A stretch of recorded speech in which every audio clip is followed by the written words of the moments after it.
Okay, hello people. Hi everyone. Lovely to have you all here. Now, before I carry on, just to make sure, can everyone hear me? All okay? I think my microphone's working. I'm pretty sure it was. I'll just wait for a few messages to come through, just to check. Hi Mum.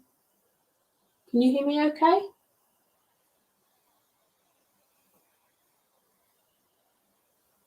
Sounds good. Oh, brilliant. You can hear me. Oh, great, Mum. Thank you. Thank you, Valerie. That's good to know. Right, I'm just going to click on there so I can see. Actually, I can see your Facebook comments on there, so I'm going to close that. I'm going to close my Facebook feed because that does something strange to it. Hi. Oh, hi, Julie. You're at home watching for a live for a change. Oh, that's brilliant. Thanks for joining me. It's good to have you here. Hi, Jackie. Hi, Lynn. Hi, Grandma Bonnie. How are you? You can hear me fine. That's brilliant. Hi, Rebecca. So we've got Janice. Hi, Janice. Hi, Marion. Jane. Two Janes. And Hazel. And Samantha. And who we've got here? Jean and Cindy and Deborah and Lorraine as well. Fantastic. Great. Thanks for joining me. There's Laurie Palmer as well. Actually, there's a few names I don't recognise from before. Oh, did you order this set this morning, Mum? Brilliant. I think you'll actually really like it. It's actually a really pretty set. I've been playing with it this morning. I've made some, well, I think they're pretty cards anyway. I'll show you them a little bit later on. So hopefully I can give you some inspiration today. So thank you for joining me. Let me introduce myself to you. It's my first live back of 2024. My name's Claire Newcomb. I've been on Lisa's design team right from the very beginning.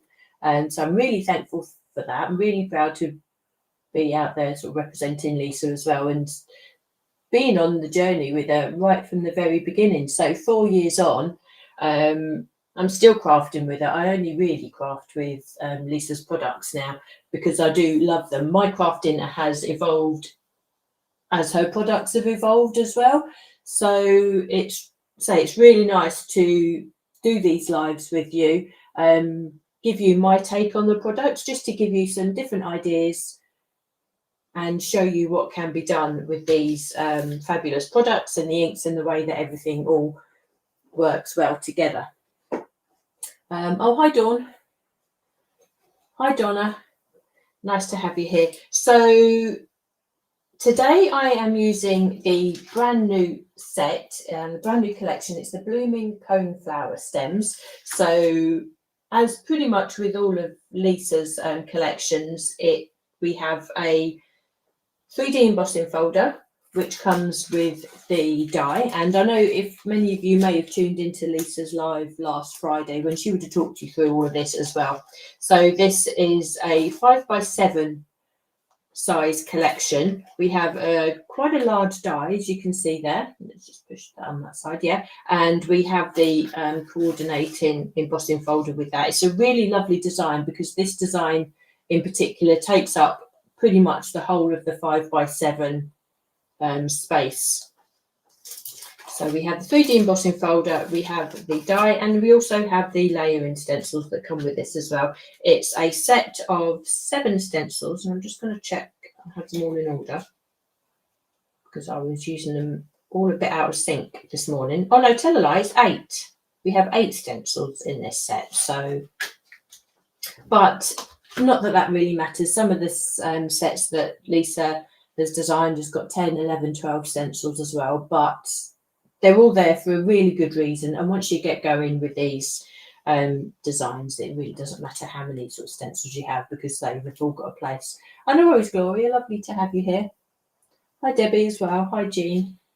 So yeah, it's a really, really cute set to play with, and the fact that Lisa's brought it to you on Create and Craft with a special discount code using, is it 20 Horton or is it Horton 20? Oh, I literally looked at it 2 minutes ago. My memory is awful, but I'm sure pretty much of you have jumped on to Create and Craft to actually order this, because throughout the whole week, using the code, which Dawn will probably just confirm for me and get it the right way around, you can actually get 20% off the whole of Lisa's range on Create and Craft for the week. So it's a really good opportunity to get some of those things you might have missed out on. This is the card that I thought I'd make for you today. And if I just tilt that towards the light, you can see what I've also done is used some of the Gilding Flakes on there as well.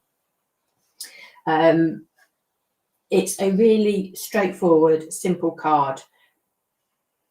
But what makes this stand out, I think, is the fact that I've actually stenciled this onto a design paper. So we don't have the white or plain cardstock in the background. And the fact that I'm stenciling this onto a design paper, it just changes the look of it completely. So that's what I wanted to show you today, show you how you can use some of your design papers. Now this, believe it or not, is actually a Christmas design paper. So obviously you won't be able to stencil on all design papers, depending, you have to sort of choose your papers wisely, but ones with like a real tone on tone, subtle detail or pattern in the background is just perfect. And just as I tilt that, you can see that through some of those stencil details, I've actually added some of the Gilding Flakes also. The colour that I've used in this particular case is the tarnished silver, which is such a really soft, pale gold. It really is like a tarnished silver, but if you just want that really, really soft, sort of champagne-y gold effect, this is the one to go for. Now, many of you may have bought this as part of the collection where you have 8 colours, but they are also available individually on Lisa's website as well, which say if you're just picking and choosing 1 or 2 colours and you want something that's really neutral that will go with any colour, because you see what I've done here, I've actually matched this with really warm colours, the blues, the greens, and here, so that works really well. You could have equally have used a silver, of which there is in the collection of the Gilding Flakes, and that would have given the card a whole different tone. But by adding a gold sentiment there as well, I think this just has a really lovely, expensive look. And it's one of those cards that I think would jump out at you when you see it on the shelf if you're going out to buy a card. Not that I'm sure many of you buy cards these at the moment, because you're all making them, of course. But just something with just these little shiny accents will definitely shout at you, and it shout out to you from the shelf, and it would look fabulous on a mantelpiece of whoever it is you're giving it to. So I'm going to show you how this was made. I'm going to use a slightly different background, slightly different colour combinations, and in a second I'll just pop those combinations on the screen for you to have a quick look at as well. And I've just noticed Valerie's just put on the discount code on for me. It's 20 Horton. So if you want to grab anything off the Create and Craft website, as well as this new collection, and if you use 20 Horton, then you'll also get yourself a nice little discount on there as well. So just to start with, I'll just run through what I've used, which isn't too much at all, really, to be honest. I do like to use I really do like to make sort of quite straightforward, simple cards, so I don't use too many products all at once. But the design paper that I've used comes from the Christmas Romance set, so I can't remember if this is still on the website. If not, you may have this still in your stash from when you bought this, when this was first released. But what I will say is use any design paper that you have in your stash, but just to help you with your decision making on what papers to use. Now, all of these papers are fabulous, but I would say something like this would not be the right type of design to stencil onto, purely because the design itself is quite bold. What you want to be aiming for is something with like a tone on tone pattern in the background, something a bit like this, or this is the one that I've used. So this is far more tonal again than even, not that one. This is far more tonal than even something like this, say. So this has got a really muted background, slightly green, sort of natural hues in the back. You can use the pink one. That would work really nice. And if you were to use really bold pink colours on that, that would work really well. That's a green one, that would work really well as well. So you all will have design papers in your stash, whether you've had them for years and you've wondered what to do with them or what. So this might be a really nice way for you to start using those papers up. And again, it takes away the whiteness of the background. Now, there's absolutely nothing wrong, obviously, with stenciling onto white card. And the other samples that I've got sitting next to me, I have stenciled onto white card, and it makes the colours pop, and it's brilliant. But sometimes you just want to do something a little bit different, don't you? So the colour that I'm using today is like this natural taupey sort of colour here. And if I just hold that next to the one that I've already made, you can just see the slight difference in colours. So this is slightly greenier, this is a slightly almondy sort of colour. So therefore I've changed the colours that I'm using accordingly. Now what I'm going to do, turn off your comments just briefly. And if I do that, there we are. So you will see here the first set of colours that I've listed, the top set there, are the colours that I've used for this particular card. So I've used the Garden Sage and Woodland Moss. They're pretty standard in most cards I make at the moment, to be fair. I've also used the Natural Turquoise, Eucalyptus Leaves and Tranquil Waters. So you can see sort of where I was going with the colours there that I chose for this background, and I would say that the colours that you choose really are determined by the paper that you're stenciling onto. So that's a really nice set of greens and blues that work really well together. And if I just hold that up again, you can just see how they've sort of blended. So the second set of colours that you see sitting there are the colours that I'm going to use now for the demo. So I'm using Woodland Moss, Garden Sage, Almond Frosting and Antique Pink. Now, when I come to do the Gilding Flakes on this, I'm going to wait till I've stenciled it, to be fair, and then I may use either the Rose Gold or the Tarnished Silver again. And you can see just by seeing the flakes in the containers there that both will work really well and blend really well. But I'll see what takes my fancy when I get to that stage in a second. So I'll just get my Ultimate 2. So what I tend to reach for at most times at the moment, to be fair, particularly when I'm not doing any stamping, and when I'm demoing for you, it takes a lot less space on the desk. So let me just get myself organised. If I remember, I shall pop those colours back up at the end of the video in case you haven't taken them down already, but just gives me a little bit more space there on the screen to work with. So if I leave that sitting just there and rearrange myself a little bit. So we have our stencils, and I've already pre-cut my design paper to size, so this will fit nicely onto a 5x7 card blank. So I've already cut this down to size. Normally I would leave this a little bit larger. So what I want to do first is just line up my paper with the stencils to make sure I fit everything on, basically. That way I don't need to do any trimming while you're watching. Okay, so just get that lined up, and I'll pop that onto the stencils. I've put my pegs down this hand side so you can actually see the design in true size there, so it's not upside down. So that actually helps me and my eye to sort of work things out. So let me just take the lids off of this. So it's really nice to be back doing lives with you. I've had a long break. I wasn't very active on Facebook over Christmas either. I've had all the family at home. And to be fair, my eldest son is still at home actually, so it'd be nice just to spend time with him. But it's also nice to get back crafting, because I get myself a little bit of peace sitting in here with you also. Right, we have stencil number 1, and so the base of this, which is the stems of the flowers, is going to be garden sage.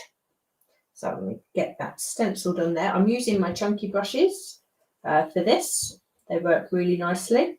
Now, because you're stenciling onto design paper, you sort of want to be a little bit more conscious of the amount of ink that you're putting on. If you want to go pale, you might need to sort of pick and choose where on your design paper you want to go pale, just so as it works with the design on the paper that you're stenciling onto. But to be fair, when it's sort of this tonal paper, you'll be surprised at how much of a difference any ink makes on there. So if you haven't tried stenciling onto design paper before, then it's really worth a go, and it really changes. It really changes the design. I mean, you wouldn't have thought it would make that much difference. But I was really pleased with the way that this one came out. So we can put our garden sage down here. It's going a little bit darker at the tops of these stems here, because these are the ones that will be tucked under the blooms. So I'm not going to worry too much about shading, but if they're a little bit darker at the top, it sort of makes a little bit sense a bit later on when the whole design comes together. So if I take that away, you'll see straight away that it really does make an effect, even though when you look up close, this design paper is quite busy in the background. That really does start to sort of disappear into the background once you start stenciling your own design on top of it. And you know what? It's actually a really good way to get used to seeing what sort of designs work in the background, because then you might actually have a little bit of confidence to start creating those background designs for yourself before stenciling on the way that I'm doing now. And it might be something actually I might try and do in my lives over the course over the next few months. And try and build that up for you, try and sort of get you creating all sorts of different effects and designs in the background. I've actually got another card sitting beside me actually where I've used this this set also, but you would never guess I've just used it in a completely and utterly random way and created my own design paper with it, using the colours that I used on this card actually. So hopefully I can sort of help you think a little bit outside the box and start creating different effects with your stencils. So I'm on to stencil number 3 now. So this is creating those internal stems. So therefore I'm still stenciling in a green. I'm going a little bit less heavy on these ones because I'm going to put a little base of garden sage on first. And then just to change it up a little bit, I'm just going to use my blending brush and just bring in a little bit of woodland moss just to change the tone of the green that's going on there because I can. And these two colours do blend really nicely together. You don't need to put a huge amount on for it to make a nice effect. So if I take that away there, hopefully you can see. Now I'm going to move this. It won't move my paper. Just to show you that detail, that you can actually see all of those internal stems even on the background paper there. So hopefully that, again, is just showing you that don't be frightened of just giving things a go. Even if you use a paper that doesn't work, you know not to try that paper again and you can try something else. So now we're coming on to the first of the 4 stencils where we add in the flowers, as it were.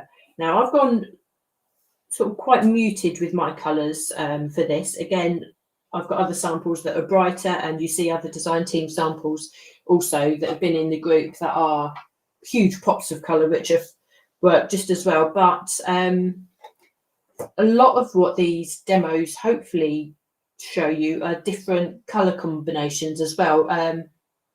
I've used the inks a lot, so I get a bit more familiar with colour groups and I know what I like to see. So hopefully that just sort of help you explore some different colour combinations as well. So I'm going to bring in some pink on this. I'm using my stencil brush and I'm using an antique pink, which is a really nice soft colour. I'm not doing anything bold and outrageous. And I'm just going to look. That's, yes, my antique pink. That'll be easier because I can put a lot more ink down a lot quicker. I'm not using anything really bold. I'm keeping everything quite subtle, and I think that works really well with that paper that we've got in the background, which although isn't has a browny hue to it, just by adding this pink, it's going to warm everything up really, really well. So I'm going to add that through. Now each of these stencils that adds colour, like these pops of colour to these flowers, has a different amount of detail on them. This one has probably got the less detail, and you'll see that as I go through. So it's worth just looking at them before you start stenciling, because if you want these flowers to be predominantly pink, I'd say a bright pink, then I would say go for one of the later stencils, because if I just show you against this background, that has an awful lot more detail onto it than this layer that I'm using here. So if you're planning your colour scheme, you just might want to look at your stencils like in that way before you start stenciling. So there we can see the pink. Now this is really subtle, I appreciate that, but you can still see it. And I'm going to lift that there just for you to see.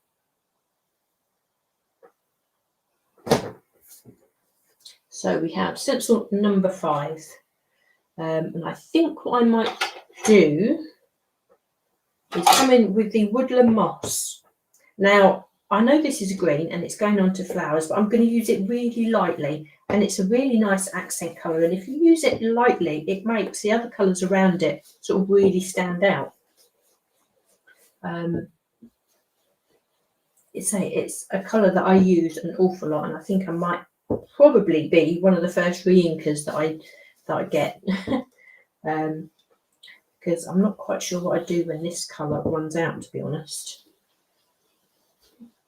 So I'm going to put that on. I'm going to do that quite light.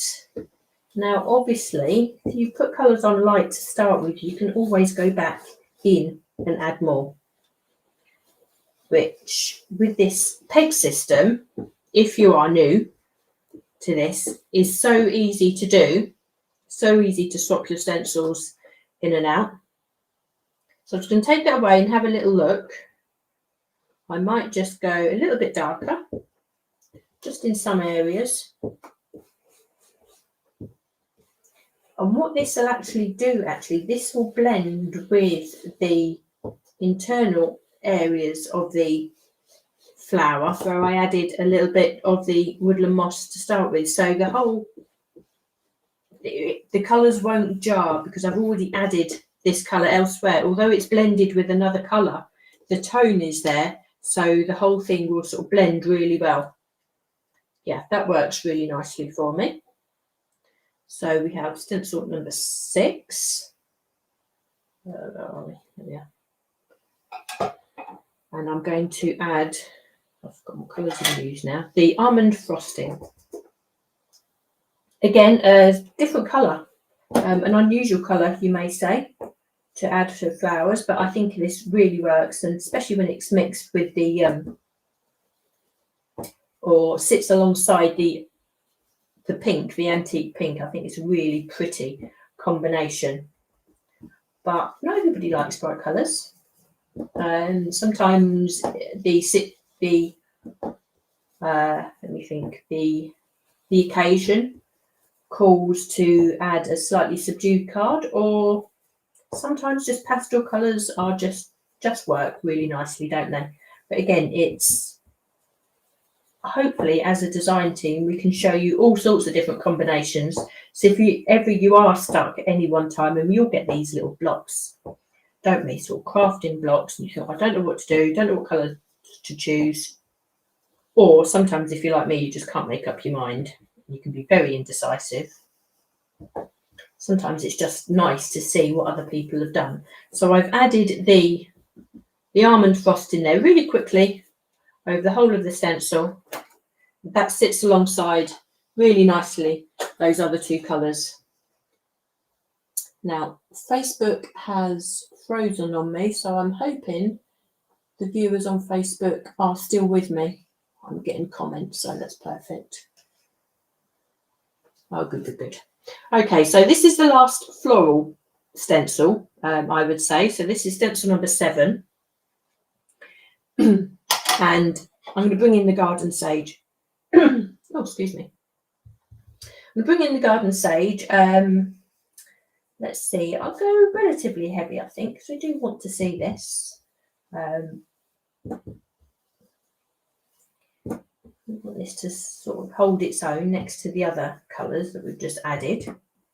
And again, this is one of those colours that really does sort of like a chameleon colour, I would say. It really changes depending on the colours it's sitting around. You can make it look really cool, in as much cool as in cold, alongside blues and silvers and blacks, and it can almost take on a grey look, but you can really warm it up and bring out those warm sagey tones when you put it with golds and these other warm muted colours sitting around it. So again, it's a really useful colour to have. So the stubby brush here, the chunky brush, makes light work of covering all of those areas with ink for me. Let's make sure that all those smaller areas on the stencils are covered. So there we are. You can see how that colour combination has really come together. And you can see now how the design paper really has sort of just taken a back seat. It's there and it's doing its job, because if it wasn't there, the whole mood of the image would change. But when you look at this now, you don't see the design paper and you don't see the Christmas design paper. You know, so bear that in mind. There are actually snowflakes in the background, which, yeah, is hidden. Now, there is stencil number 8, which adds some detail around the top of the flower. I'm not going to add that on this particular time. Just because it's there, it doesn't necessarily mean you have to use it. Now, you're probably wondering at this stage that there are no flakes. So I'm going to do this now. And what it will actually mean is that I'll actually cover some of the colour that I've put on there already. That's fine. Now you'll see on this sample that through one of those stencils, I actually used the foil itself. So I've only used 3 colours, and then the rest of the 3 colours, so therefore 3 stencils. And on the 4th stencil, I used the foil. Now I've used 4 stencils here, and I'm going to pick one of the stencils. I will use that actually, and I'll just add little bits and pieces of foil as we go. So I'm going to choose one of my stencils, the floral ones, that has a lot of detail on it. So possibly stencil number 5, which has a lot of detail. I'm going to line that back up. Now the colour is still on the stencil, so I know that is the green. So I should be able to match that up. Like, where are we? There we are. Match that up, no problem. Pop that back onto the alternate. So there we are, we're ready to go. So now we can actually start thinking about the foil that we're going to use. Now, what should I use? I should probably use the rose gold, shouldn't I? Just to change it up a little bit. I think that would work really nicely. So to add the gilding flakes, actually they are flakes, not foil, aren't they? We need to use the white glue. So we have the Stay Tacky glue, which has been released alongside the flakes. So as Lisa was saying on her live the other day, this really does do, as it says on the tin, it stays tacky for a long, long time. So it gives you plenty of time to work with your flakes, and you don't need to rush and get things on there. Now I'm going to apply the tacky glue through the stencil with a blending sponge. Again, these are off of Lisa's website. These are the ones that you would use for your ink blending. What I would say is just make sure you dedicate a couple of sponges just for glue, because you don't want to be spreading the glue back onto your ink pads. Now I'm just going to get myself an acrylic block. Don't use an acrylic block here, just so I can add a little bit of glue. You really don't need much of this glue at all. I'm just going to add a little bit onto my acrylic block just to act as a palette. You can use your messy mat, a piece of paper that you're going to sort of discard away. That's no problem at all. And what you're going to do is just coat your sponge with the glue, not too much. So we have a nice even layer, but not chunky. What you don't want to do is see mounds of glue sitting on top, because that makes it very awkward to use later. And then you may end up with too much glue on your stencil that will creep underneath, and then you'll lose detail, which again is not what you want to do really. So all I'm going to do, so that I don't cover all of the green area that I've stenciled because I like it, I'm just going to add just some of the glue to some of the areas through this stencil. I'll just make sure I've got enough glue there. So I'm just going to add that just into areas like so. Now, we've done this as a bit of research for you also, because I was playing with this yesterday and I found that I should slap my hand really. It wasn't until today that I washed the glue off the stencil, but it was so easy to wash off and clear. All I'd done was just use a spray bottle of water and a microfiber cloth, and the glue, it was still slightly tacky from yesterday. So it really does, the glue really does do as it says on the tin or on the bottle. But it came away and I was really surprised and actually quite pleased that I hadn't ruined my stencil. So I don't think that there's going to be too many repercussions by using your Gilding Flake glue through your stencils. So with that in mind, I'm probably going to end up doing this an awful lot more as well, and just adding lots of sort of nice accents and details through my stencils and adding the flakes. Okay, so I've added what I can here. I'll say I don't want to cover up all of the green because I actually quite like it. And you can see actually that some of the ink has come off onto my sponge, so I probably now need to get a new sponge before I use that again on another project. So I can move that stencil away now, make sure I put that somewhere where I know to wash it. Now this is going to be very hard for you to see. There's going to be areas here that aren't actually, you can't see the glue. Now I'm just wondering if I've been generous enough. So we want to make sure that this works for you first time, so I'm actually going to add a little bit more glue there. I don't think I was quite generous enough. So I'm going to make sure that I add some more. So what I don't want to do is get the flakes out and then find that they're not sticking. it's okay when you're crafting on your own, you can go back and do this sort of number of times, but obviously I want this to work for you first time round, so I'm going to make sure that I've got plenty of glue in there.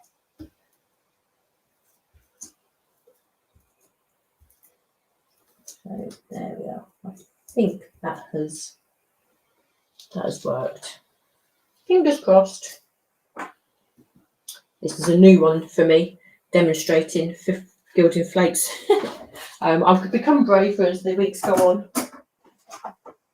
So what I'm going to do, I'm just going to bring in a tray just for a plastic box that I've got. So this will actually contain, hopefully, all the flakes that I'm using. And before I get going, I'm just going to use an anti-static pad.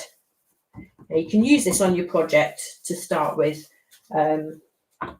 And then perhaps use it just on the work surface that you're working on, just so that you have a little bit more control of all the flakes.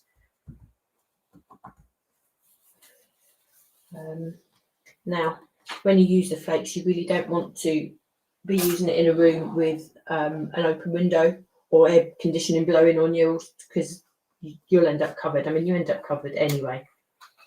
But yeah, it's the first time I'm using this colour actually, so I've still got the ceiling, the ceiling disc that goes on top of the thing there, so I need to take the flakes from the lid there. So I might actually use my tweezers.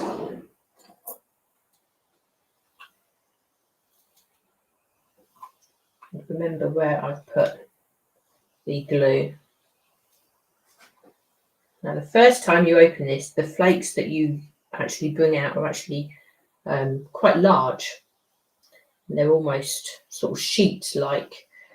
They do seem to disintegrate a little bit more as you use this and you sort of delve into them, because they are. But even if you end up with what looks like dust in your flakes or in your gilding flakes, they're still usable. But these flakes are actually quite large in this. Oh no, too much. Oh, we'll just have to go through. Oh, look, you see, that's a huge flake. Now, it's going to be pot luck as to what comes out of your kit at whatever time. They say once you start using them, they will end up getting a lot smaller. Right, so I think at this stage now, I want to use a brush to start brushing this onto the areas, and just so that these flakes just hit where I've added the glue.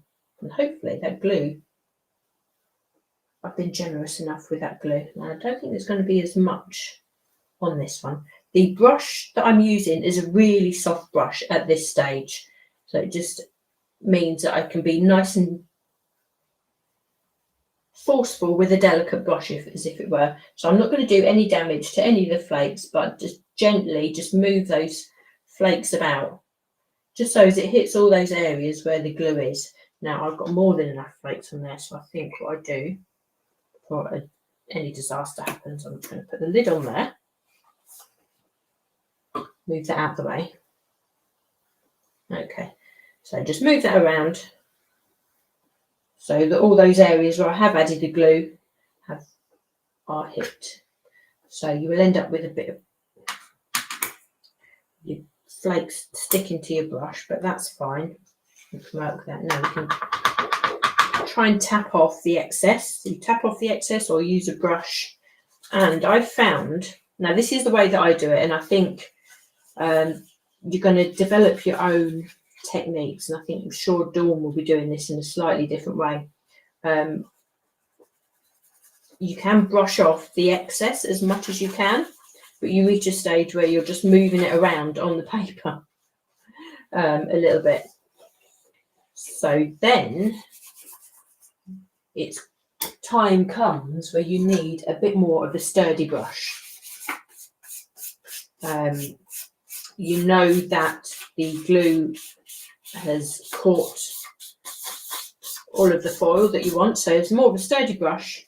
I'm using this one because this is what I had to hand. You can use like a scouring pad if you use that gently, that works equally as well. And then you can be a lot more forceful and actually remove those extra flakes. And this is what polishes up those areas where the glue is. It polishes up those areas and takes away all the excess. So the actual detail that you've stenciled starts becoming apparent.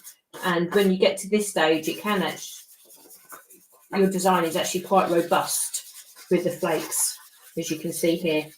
And you need that sort of robustness. And you can see that this is a stencil brush, quite sturdy. And that's what you need to actually take off the extra foil. Now, I think if I'd have perhaps thought about it, I could have added the anti-static powder to the front of this also before I started. But I think it's worked relatively well. I'll hold that still for you now. You can see, there we are. You can see that that's caught the light there. Now, and that rose gold actually works so well. Now I'm going to stop moving this around. Hopefully it's not made you too dizzy. I can move, oh no. Actually, just moving that, I've just had a shower of gold flakes everywhere. That's actually quite funny. They just jump and have a life of their own. Oh dear. How brave am I doing this as a live? Right, okay, let's put that over there. Hope that Hazel doesn't come in and investigate, because she will be covered. I'm covered. And actually, do you know what? Father Christmas bought me a nice little desk vacuum. And I think that's going to be used a lot, especially when I get these gilding flakes out. So let me just hold that for you there now. Be a lot more sturdy. Can you see? Let me just try and capture the light. There we are. And if I just hold that up to the light, you can just see that that gold foil works so well with the colours that I've used. I'd like to see sparkly. I think she will be super sparkly at some stage, Mum. She definitely will be, because especially if she comes anywhere near me at the minute. I think I'm going to be finding this gold leaf everywhere for a little while. Yeah. I'm just holding that there for you to see. I actually get quite mesmerised by this. And do you know what I think? When I see these cards and I've made them, I think that looks so expensive. And isn't it amazing that we can actually create something like this at home? I mean, it looks like a piece of artwork, doesn't it? You'd be more than happy to pay somebody and take that home.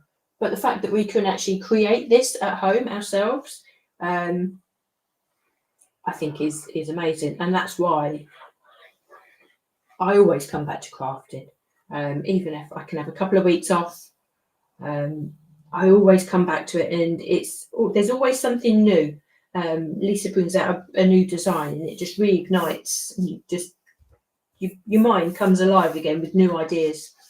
So the fact that we can actually create that, which was, we would never have been able to manage before, I think it's just, blows my mind. I get really excited by that. And now all I'm doing, as you can see, is just mounting that onto a piece of grey card with a simple matten layer, and just putting this onto a 5x7 card blank. I don't think it needs much more than that, because the design itself is doing all the work for you. And why cover it up? I think that just looks so pretty. And all I've done is cut a sentiment from some gold card I'm using this set in particular, this Squiggled script sentiments. I'm not sure if it's online. You may have this, but any sentiment that takes your fancy, and just attach that to the bottom of the card, like so. This one has got thanks, so that's a really nice one to have sitting in your stash. This one says hello. Again, this is a really usable card also, and one that I'd be more than happy to send to anybody. So I think they're just really expensive and chic looking cards, which also, if you're selling your cards, I think these would go down really, really well. So that's those cards made. Now, I did say that I'd made a couple of others. there's one card that came about off the back of this one. I hadn't cleaned the stencils, so therefore each of the stencils had all of these colours on them. Now, so I didn't waste that ink, what I've done was just used all of the ink and just went along with the brushes. I didn't use any extra ink. I used ink from the stencils and what was left on the brush. And I've used just these type stencils, the ones that had all, you know, that creates the florals. I've used all 4 of them, and I've just stenciled them randomly into the background here. Now, I haven't used an ultimate machine. I haven't used the peg system. I've just used them as a polka dot background and just taken the ink off of them and created a background with whatever ink I had left on there.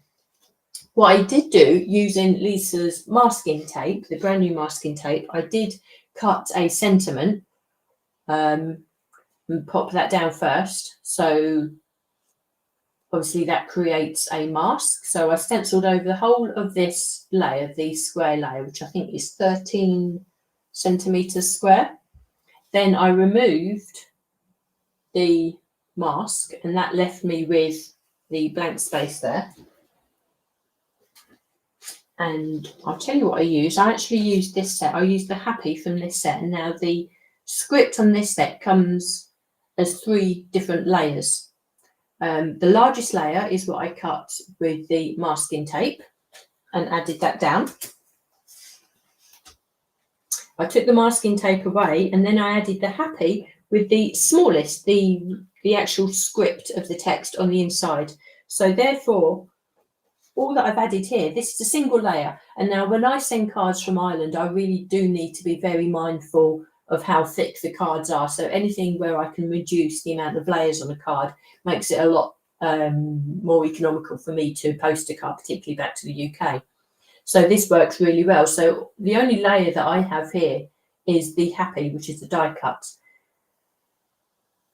And I've used one of Lisa's fine liner pens and just drew around that masked area in a squiggle line, just to highlight that layer.